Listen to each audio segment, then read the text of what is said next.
The things I was worried about in 2010, I'm not worried about anymore in terms of just a complete ban. In the early days when something's very small, regulators, we were feared that Bitcoin would be seen as competition to the dollar. And Department of Treasury would just say, nope, no competition, No goodbye. private money, sorry. Yeah. But happily, the United States had a very healthy history of private money. Back in the 1800s, some banks would issue their own currencies, stuff like that. And that history carried forward into today. That's dope.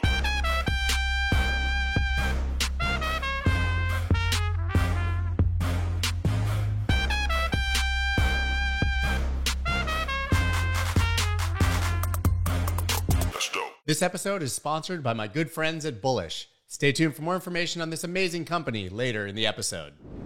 Rarely do you have the opportunity to someone who interacted regularly with Satoshi Nakamoto, but today I had the opportunity to speak with Jeff Garzik, whose resume is longer than the Constitution of the United States. This is an absolutely whirlwind conversation that will blow your mind, including how we get to Mars and how soon that's going to happen. So, I mean, you've obviously done basically everything. Yeah. Right? That's why I joked that you haven't slept. Why Bitcoin and why so early? Because most people at that time saw it and said, you're all nuts. And dismissed it for another 5 or 6 years until the price was high enough for them to say, maybe this is a thing. Yeah. We can talk about that. Are we live? Well, you have at it. We like to get all the personality at the beginning before you know you're being recorded. Very sneaky. Yeah. The early Bitcoin stuff, there's tons of stuff to talk about there. Being a nerd, there was slash.org as a website called News for Nerds. And that's how I and many others, Jed McCaleb of Mt. Gox and Stellar fame, a bunch of developers found Bitcoin, from that one post. And, Bitcoin, a decentralized currency. And I'd been waiting for that for like 10 years. I relive science fiction. I encourage people to read science fiction. Nonfiction is like always backward looking. Science fiction is always forward looking, optimistic, looking at the future, how to build the future. And so it's always been a really good inspiration. And I knew that decentralized currency was coming. I've known for 30 years now. It's just a matter of when and how, not if. And so when I saw that slash.org post, in my egotism, I said, it's not a decentralized currency. It's got to be like 5 servers in AWS and that's it. And happily, it's open source. I downloaded the source code and proved myself wrong. It was not just 5 servers in a data center that coordinated leader election with the Paxos protocol and stuff like that. It was truly something new and novel and different. And the cool thing about open source is, nobody knew who Satoshi was. He doesn't have a CV. What's his resume? What is his credentials? Who knows? I didn't know, but I was an engineer, so I could download the source code, look under the hood, and say, this is not bullshit. Oh, can we say that on? Yeah. Yes. This is not bullshit. It is say bullshit. It is it is as what it's claimed to be. And obviously there were a lot of, ways that Bitcoin might not succeed in 2010. There were 1,000 ways that it could get overregulated. It could just get totally adopted like Liberty Reserve or Pecunix Gold with the criminal community and nothing else. There was this worry about the Stamp Act and all these other early regulations that people might or might not think apply to crypto. Lots of risk. But again, open source means you can peer under the hood. You don't have to care about somebody's CV. You don't have to care about their reputation. It's all about the code and it's all about the merit. And, coming from, well over a decade in open source, Linux kernel, I worked under Linus Torvalds for about a decade, the inventor of Linux. And it was the open source process. Just show up, propose a change in the form of a patch, and send it to Satoshi. And so the very first day I did. And it was calculating how many transactions per second does Bitcoin need to do in order to hit PayPal's limits. So my first change that I proposed was maybe this is like foreshadowing, was a block size change. Oh boy. It was like, we got to do 4,000 transactions per second in Bitcoin, or this puppy's not going to go anywhere. That was literally my first proposed change to Bitcoin. Obviously, since it breaks consensus, it was immediately shot down. Of course. But again, that's the open source process. Is you propose a change, people review it, just like in chemistry or biology, it gets peer reviewed. And if it's good, it goes in. If it's not, it goes in the trash bin. And, again, that was not a not good patch. It went in the trash bin, but Satoshi got back to me immediately. And it wasn't just a screw off. It was, this is not right, but here's the reasons. But keep contributing. And so I did. I did a lot of other changes. I made, back in the day, for example, you had to download the entire blockchain and it took forever. And so I made this like more than twice as fast. And so all of a sudden people could use Bitcoin more quickly than they could before. Or ripping out the CPU miner from Bitcoin. The early Bitcoin was just a big hairball of Windows software. There was a user interface with a wallet and a node and a miner. You could go to file mining, click the checkbox, and it'd have a little, mining icon, breaking rocks type of thing. And all of that was stuffed together in 5 source code files, which were the ugliest spaghetti code that you ever saw. And so that really told me that Satoshi was absolutely a genius, but he was also self-taught. It was super clear that, it wasn't formal, unit tested, regression tested, stress tested, fuzz tested, heavily software engineered code. It was someone who taught themselves coding, and they put this together. He did what was absolutely genius is he took algorithms that were cryptanalyzed, well tested, off a shelf, proof of work, hash functions, network functions, and then put it all together in something completely unique. And that was when I knew that, this is literally the decentralized currency that I've been waiting for. It really is decentralized. It really does not depend on somebody's CV. It does not depend on an angel investor, making a Series A commitment or anything like that. It's pure technology and purely based on people's adoption, people's interest, people's philosophy.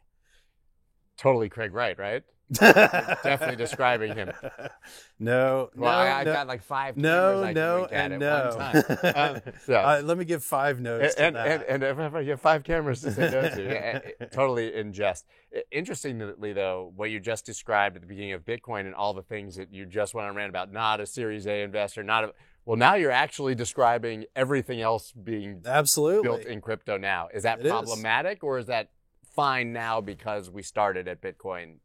Oh, that's a tough question. You asked tough questions, sir. Sorry. My answer has become a bit more complicated. One of the things that we see a lot of is we see a lot of people today as we sit recording this not building on Bitcoin. And the part of the reason for that is Bitcoin doesn't include that extra token. Obviously. But that also impacts the economics of building businesses on Bitcoin. Is that if you want to build on Bitcoin, you can't just release a token and have some extra or some NFTs and have some extra juice to give you some runway. You either are breaking out the credit cards or you're hitting venture capital. And so, or you're, a college student who's enjoying ramen, as I did many decades ago. I still enjoy ramen. And you're kind of, just self-funding with your own time and energy and stuff like that. But it's really hard to build a business on Bitcoin without that extra juice.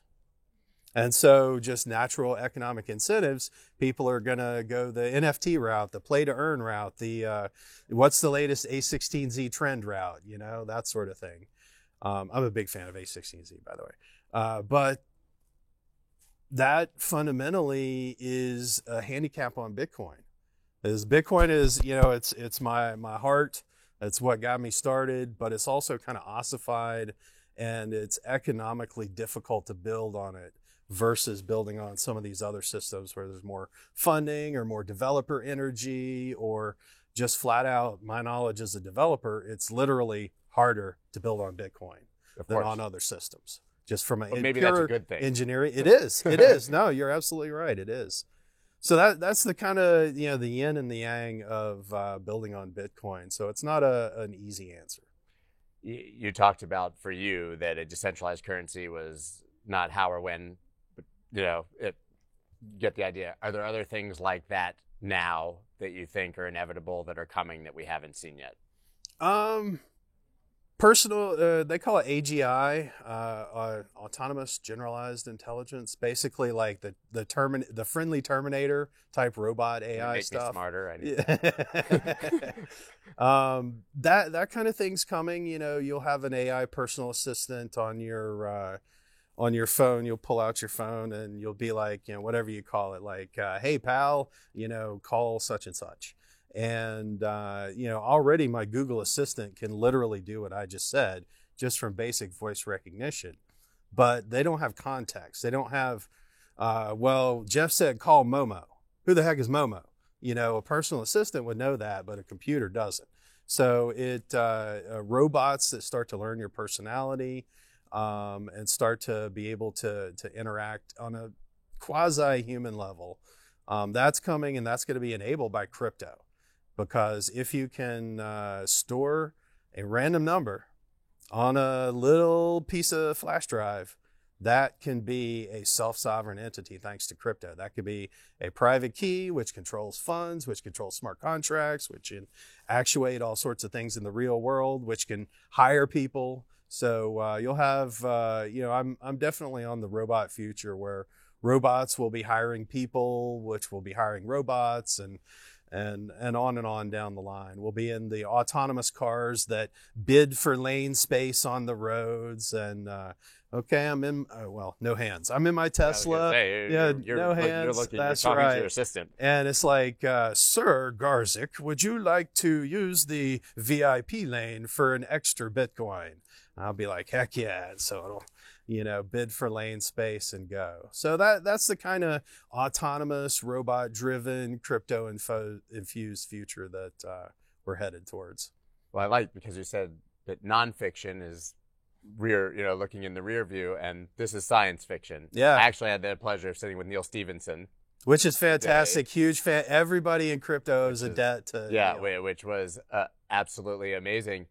That future sounds incredible, but there's some potential dystopian aspects to that. Sure, absolutely.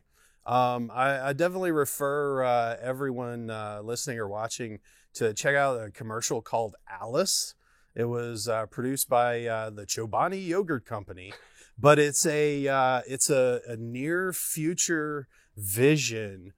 It's very pastoral, this video. It's there's a lot of permaculture, there's a lot of naturally grown stuff, but then you see a drone fly into the video to deliver some food. Then you have an autonomous vehicle drive you to your friend's house.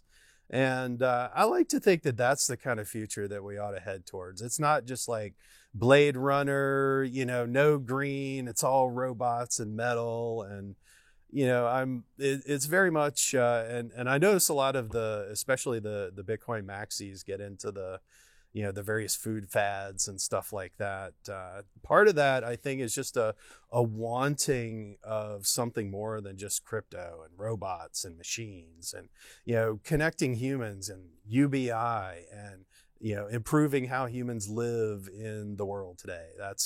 I know we're getting into like cliched startup territory, but that's pretty much I think where we need to be heading, and that's kind of my positive vision for the future. Well, I loved the Jetsons as a kid, and I feel like absolutely, because we don't even have flying cars. So, but we do have moving sidewalks. We do very much have moving sidewalks, which is true. Very popular in the Jetsons. So, what was your favorite book?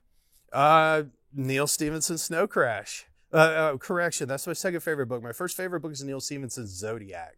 Nobody's ever heard of it. Nobody's read it. It was his first book. And, if you thought Snow Crash was, well plotted, well paced, so Zodiac's like 2x that. I've actually never read Zodiac. I've, of course, read Snow Crash. Yeah, you have the Giving you feeling that something to somebody do. dropped acid and wrote this book because it's like. I wish I could have asked him if he dropped that and wrote that book. Okay, but I can't go back in time, unfortunately. And I know in your current capacity, you're actually investing in metaverse. You have a metaverse portfolio. What excites you about what's actually being built in that space now? Is there anything that terrifies you? Is there anything that is just not going to work and it's totally broken? And Well, part of my core philosophy is I refer to Darwin a lot, meaning that a lot of people throw a lot of projects out there, and just like the venture capital power law, 90% will fail, and then 10% will succeed. Or maybe 5% will like limp along, and then 5% will be Uber and Lyft and unicorns and all that stuff. That's where we are with metaverse. Is we're trying to figure out what the fuck we want. throwing stuff at the wall. Yeah, I use that literally. I use the phrase throwing spaghetti at the wall all the time, and to see what sticks. I own land in Decentraland since it came out. It reminds me of Second Life from a decade ago. Which is, I say that all the time. People are like, "What's that?" We've been here before. I played The Sims. Yeah. It's like we've been here before a decade ago. But there's at the same time, we're all trying because we all want it to succeed. We all want there to be that. Oh shoot, what was that Steven Spielberg movie recently? It's not Ender's Game. It was The Oasis. Oh yeah. Come on, help me out, audience. Ready Player One. Thank you, audience. Which I reference all the time and just blank. Yeah, I just So blanked don't put too. me on Jeopardy. I know the answers. So we all want Ready Player One, Oasis, haptic suit type stuff. That fully immersive experience. There's a lot of benefits that are purported, claimed, hoped, and we all at least want to try. And so I'm never gonna like shit on someone trying to innovate, trying to reach that goal, even if they don't. That's specifically one of the reasons why I dislike the word shitcoin. There are a lot of shitcoins out there. There are. Yeah, we can both admit that, but at the same time, if I'm just assuming blankly J-random developer is building a shitcoin, that's doing him a disservice because he's most likely, honestly trying to figure out stuff. He's trying to build something that he finds personally rewarding and maybe change the future as well. So, I dislike shitting on innovation. And so while metaverse stuff is kind of nascent and not very exciting and Second Life-y, I don't want it to go away. I want those efforts to continue and build on each other. You talk about the term shitcoin and hating it, and it becomes all encompassing, and obviously then everything gets thrown in the bucket. I would argue that in this space, we have a huge language problem in general. Shitcoin is terrible. Cryptocurrency is the worst term in the history of mankind because 99% of them have no intention of being currencies, and it pisses off regulators and governments. Oh yeah. Right? Algorithmic stablecoin, right? So I actually think that maybe we need better PR for the entire agency or something, but I think we actually have a huge problem with language. We do. And like scam is another thing that drives Everything's me a crazy. scam if it doesn't work. Yeah, and like, the Bitcoin maxis, like everything that's not Bitcoin is a scam and stuff like that. And to me, that like helps the real scammers hide. Because if you're like this legit project and BitConnect are both scams, I just can't take that person seriously because it's not helping regulators or normal people sort the wheat from the chaff, which is really, I think, the core crypto problem today. Is like, how do you know what is a scam or a Ponzi versus what's quality versus, just new and hopeful and naive. Right. We get a lot of something someone just tried and it didn't work. Exactly. Scam. Exactly. And so how, I think a lot about as I build Vesper.finance, which is DeFi DApp, really focused on kind of average people just using DeFi very safely. I think about all the ways that can go wrong. And then I think, how do we protect people just coming into the space. And so that's like one of the biggest questions I asked myself this year is, new person, Joe or Jane, just heard about crypto. They probably heard like some random crypto that's awful. It's called that shit. guy, Or Doge. Yeah, exactly. And that brings them into crypto. Okay, what's step 2 that helps them sort the wheat from the chaff, sort the good from the bad? I don't have an answer. Right. Well, the good news for you is that we've now been through all the iterations of shit that breaks. And it seems right now to be breaking left and right and terrifying. The bad news is that people are getting hurt when that happens. But what you just addressed to me is outside of our vernacular, which we talked about. The biggest problem is UX UI. Yep. Right. That obviously trickles down to what you just said, security and being able to do these. But if the average person opens a screen and says, what the hell is this? They never even start because it's too confusing. So how do you build something? You said how do we get as fast as PayPal? So how do you build something that's as simple as PayPal? Yeah, I don't have an answer, but I asked that question of myself many times when we're building Vesper.finance. We ask ourselves, what mistakes might users make and how do we avoid that? How do we avoid a fat-fingered click? How do we avoid, I meant to type in 1 Bitcoin, but I actually typed in 10 Bitcoin. And, then boom, I suddenly 10x my transaction. But they might have done themselves a favor. Exactly. So that's, so absolutely UI UX is number one. We have a lot of rough edges. We got a lot of work to do in crypto broadly. Wallets still feature long strings of incomprehensible numbers, hashes, public keys. And you should never show that to an average person, ever. They have no way of knowing if that's legit or not. I, as a developer, I have to run some command line stuff just to know if this hash really belongs to Scott or it belongs to some Eastern European criminal, and so the average person has no hope. So again, UI UX is so critical, and we still got a long way to go. Still got a lot of work to do. Everybody knows that there are advantages to trading on both centralized and decentralized exchanges. But why not choose an exchange like Bullish that offers the best of both worlds? Bullish's total trading volume recently exceeded $25 billion in just 7 months since they launched. And they have the best liquidity in the game when it comes to Bitcoin USD.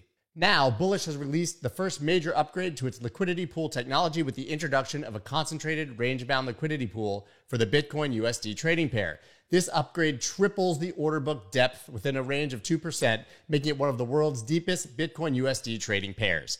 This industry-leading order depth means you can trade confidently at scale with clearly understood price impact. You should check them out immediately at bullish.com/Melker.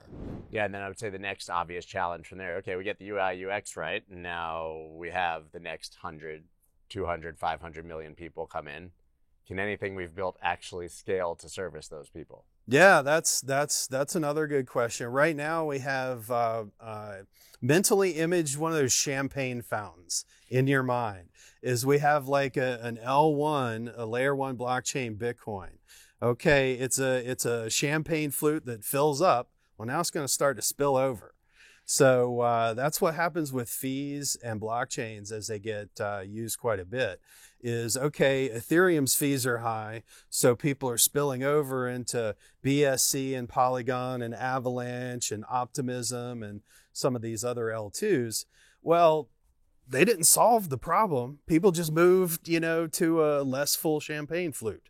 Well, that champagne flute's going to fill up, meaning that once people are there, fees are up, and then people are just going to move to the third lily pad and fourth and fifth. And it's kind of hopping lily pads to find a ghost town with low fees. But then once everyone moves into the ghost town, it's no longer a ghost town and chain fees go up.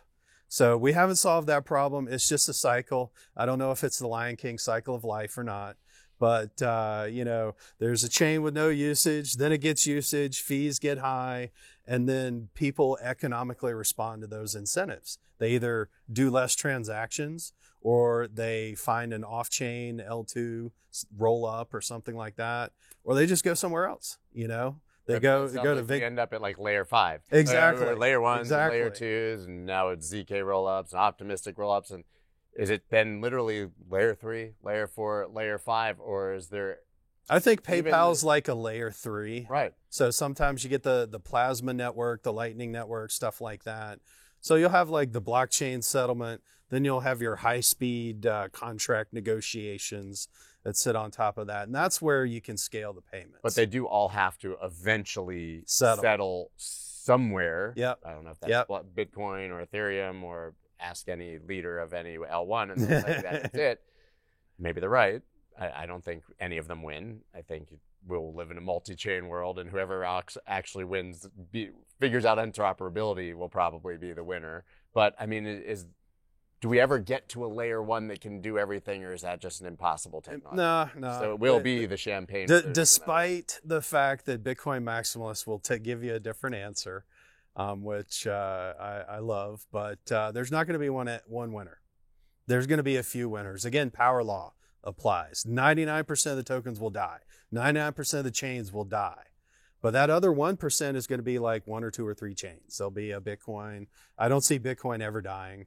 No. There'll be an Ethereum. There'll be 1 or 2 others. And then there'll be like all the babies that are competing to be a big boy. But that's just, how incentives, network effect, all that winds up concentrating. So you got, the throwing spaghetti at the wall innovation side on L1s, L2s, dApps.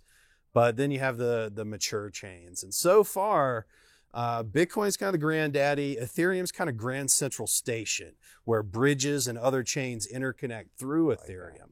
And so besides those two, there are not any other obvious winners with staying power. Does the merge concern you? Nah. It's, it'll happen or it won't. And either way, transactions will keep going. It'll explode or it won't. And either way, transactions will keep going. There are people that are highly motivated for things to just keep working. People always ask about Bitcoin, even like, what happens in the event of a hack? What happens in the event of a 51% attack? My answer is always a rhetorical question of, are all these holders just going to give up and go home? And not fight back for their assets to continue to be worth something? No. They're going to engage developers. They're going to engage, everybody to make sure that their blockchain, their assets continue its integrity following that hack. Certainly doesn't make us very popular with regulators and governments when things break. It doesn't, but that's Darwin at work. This is the natural cycle. They just have to recognize that, we're throwing spaghetti at the wall. We're seeing what works. We're seeing what doesn't work. I would like to see a little bit more, again, getting back to a little bit earlier in our conversation, some more self-regulation, self-identification of these are obviously scams and Ponzi's, and, using UI and other things to help steer the average Joes away from that stuff. And maybe I'm making this up. Maybe there needs to be like an expert mode in every wallet that, you can't trade outside of a white list, without you have that. to log 100 hours. Exactly. Yeah. The video games have it, and we're treating everything like a video game now everywhere anyways. So that makes perfect sense. And what I find kind of interesting is that everybody talks about the scams, and all these things, as if they've never existed before crypto. Oh yeah, it's money. Scams have existed as long as money has existed, and so that's definitely frustrating. I understand. We talk with regulators at Block and Vesper, and we get their frustration. They just see average folks getting hurt. They're not wrong. And so they, it's kind of like maybe a super rough analogy is customer support. Nobody ever calls customer support when they're happy. No. I just want you guys to know you've been doing a great job. Exactly. So congresspeople only hear like when something blows up or F's up or something like that. They're kind of like police. They only see like the bad part of society. And I think that can give a skewed view. But It's again, it's Darwin. It's a sign of maturity that regulators are looking at crypto. If crypto was small, they'd either just ignore it or ban it. If you had said, hey, there's going to be an executive bill from the President of the United States just about this space even 2 years ago, people would have probably sent you off to the... Exactly. They called it a loony bin. Yeah. But, I mean, we're on the grandest stage. We really are. And it's humbling thinking back to 2010 of, where we worried about government attention. We just wanted Bitcoin to, kind of continue to slowly bubble up, to slowly mature. There was a very specific incident in Bitcoin's history. WikiLeaks wanted to use, one of the Bitcoin Talk forum users was contacting WikiLeaks to get them to accept Bitcoin because WikiLeaks had just had their payment processing cut off. They're like, you're evil WikiLeaks. And so PayPal, Visa, MasterCard, they just, boom, debanked them. And obviously Bitcoin was very early. Few people had heard of Bitcoin. But the people that knew, they were like, hey, this is an alternative. Satoshi very clearly said, no, don't bring it on. We want Bitcoin to mature, to slowly get out in the community, to get adoption in a way that ensures a survival. In 2010, I was a long-haired programmer hippie, worried about getting arrested for violating the Stamp Act simply for coding on Bitcoin, because you just didn't know in those days. And, thankfully in March of 2013, there were Senate hearings, there was regulatory clarity, and that actually, much to libertarian chagrin, helped Bitcoin succeed and helped it in an upward trajectory. But that WikiLeaks thing was a very clear signal from Satoshi of, this is not just about burning down all the institutions. This is about building a currency that's going to work, going to be resilient, and going to survive, regardless of what institution, burns down or builds up. There are echoes of what you just described and what's still happening, though, with regulation and government. You said you were afraid that you were going to be in violation of the Stamp Act, and then you got some clarity.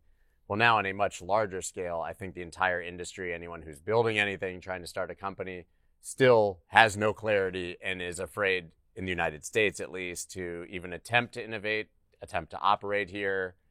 Now we're starting to see pushes, we're seeing bills proposed, but don't we still have the same problem, just on a bigger scale? No, it's a good point, and I think that's true to a certain extent. One of the things that people complain about as we record this today, the Securities and Exchange Commission in the U.S. is very much focused on not providing guidance, just providing enforcement. And there have been a lot of complaints about that approach. A crypto company, literally the position they're in is, we have to hope and pray that we're not a security, because the SEC isn't going to give us any guidance. They're just going to bring the cops when we break the law. 5 years, like Minority Report. Yeah. And so there is that climate, but at the same time, the things that I was worried about in 2010, I'm not worried about anymore in terms of just a complete ban. In the early days when something's very small, regulators, we were feared that Bitcoin would be seen as competition to the dollar. And Department of Treasury would just say, nope, no competition, no goodbye. Money, sorry. Yeah. But happily, the United States had a very healthy history of private money. Back in the 1800s, some banks would issue their own currencies, stuff like that. And that history carried forward into today. Other countries, China and Russia, notably, they have a law that basically says the official currency or nothing. And United States, thankfully, is, we have a legal tender law, but it doesn't say or nothing. Right. And so that was the hole through which all the cryptocurrencies survived. But yeah, today we still have those worries, but there are more of us. Yeah. And so with a lot more money. With a lot more money. So I'm not as worried that just and it's more about average holders too. Is just think through a ban of cryptocurrency. They just say, we don't like it anymore, banned. And think about it's like 20-25% I've seen stats of Americans have used crypto at some point in their lives. Do you want to piss off 1/4 of the entire nation? No. But in 2010, it's like, do you want to piss off 3 long-haired developers who, are probably pissed off anyway? We don't care. So I think in 2022, crypto companies are in similar lack of clarity situation, but there's so much more of us and so much more capital that we have the ability to fight back. Yeah, I mean, back then you had to worry about them banning it. Now you have to worry about them making a really crappy copy of it in a central bank digital currency. That's right.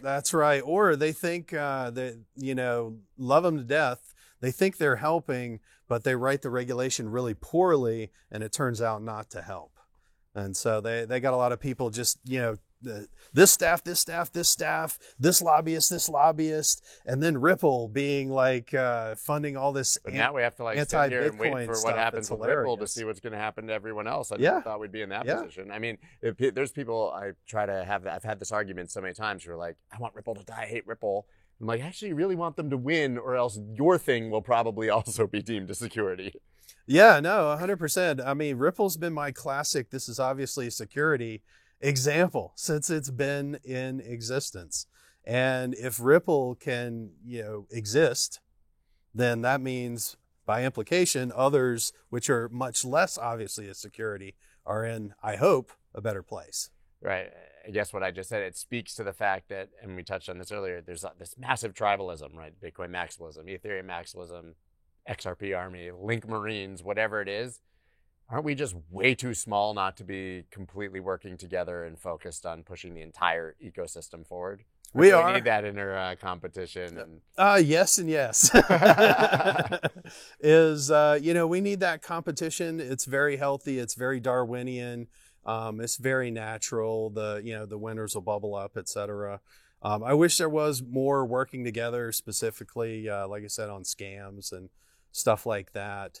But, we all get kind of reflective after many years, and it moves into the philosophy side of tribalism's in our DNA. Look at sports teams, look at politics, look at stuff outside of cryptos. I'm going to disinherit you because you're a Democrat, or I'm going to disinherit you because you're a Republican. And it's all just tiresome. It is really. I think that's the best way. It's just absolutely exhausting. You can see why people want to go plug into Ready Player One and opt out of this world entirely. Or out of this world. That's why we launch satellites. I've been a sci-fi nerd, since I was born.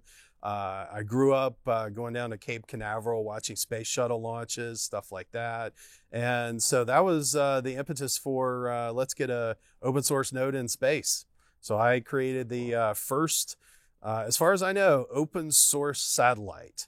Real quick history, there's something called ITAR, I-T-A-R, export controls, where if you have a technology, in the early 1990s, this included encryption. You could not send it outside the United States. Otherwise, they put you in jail for a very long time. Well, the Clinton executive order in 1996 said that we could export encryption. That was a sea change that opened up cryptocurrency. It opened up the internet. It really changed so many things, because before that Clinton executive order, there were crippled versions of encryption that were for US people, and there were non-crippled versions of encryption that were for non-US people. And if you wanted to get the better version, you could download it. That's fully legal, but you couldn't transmit it elsewhere as an American citizen.